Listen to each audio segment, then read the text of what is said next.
When World War II began on September 1st, 1939, the armies of the world were not yet the massive forces we imagine today.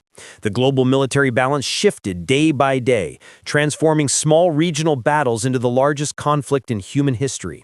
On the first morning of the war, Germany fielded around 1.5 million troops, highly trained, coordinated, and built for lightning warfare. Across the border, Poland stood with about 1 million soldiers, brave but outmatched in mobility and firepower.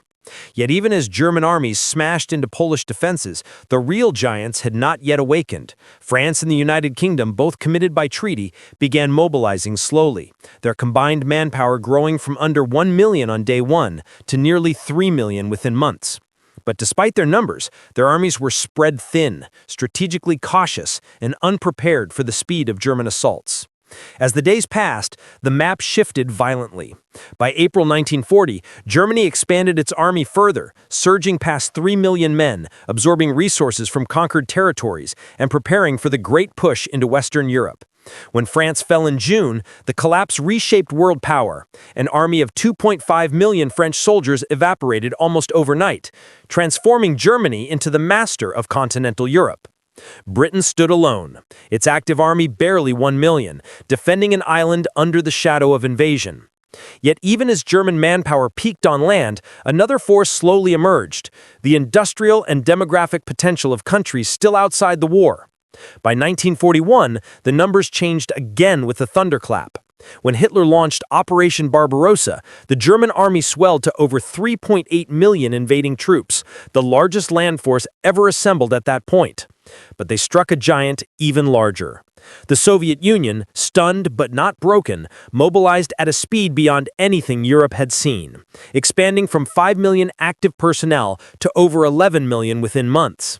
Every day the Eastern Front burned, Soviet manpower rose even as casualties reached staggering heights.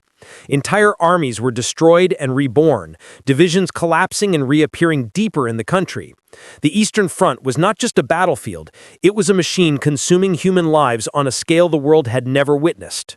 Then, on December 7th, 1941, another titan entered the war.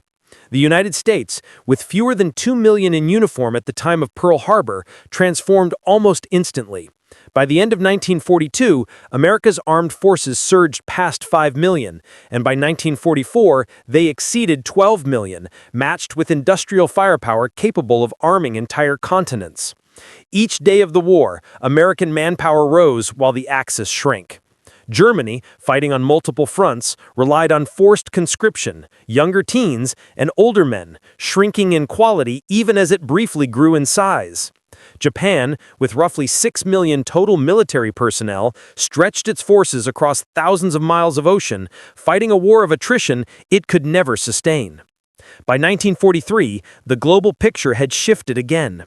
The USSR's manpower, despite losing millions, remained colossal. The U.S. military machine reached full power. Britain's forces held steady around 4 to 5 million, bolstered by Empire troops from Canada, Australia, India, and Africa.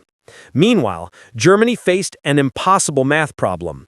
Each day, it lost around 5,000 to 10,000 men on the Eastern Front alone, while the Allies replaced losses 10 times faster.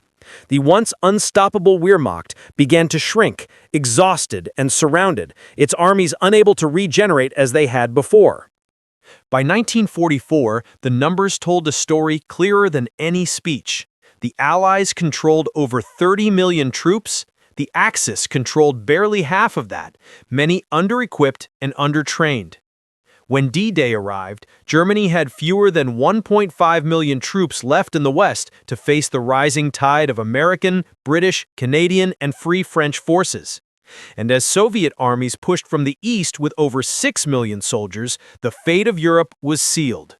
In early 1945, the Red Army entered Germany fielding more manpower than the entire Axis combined.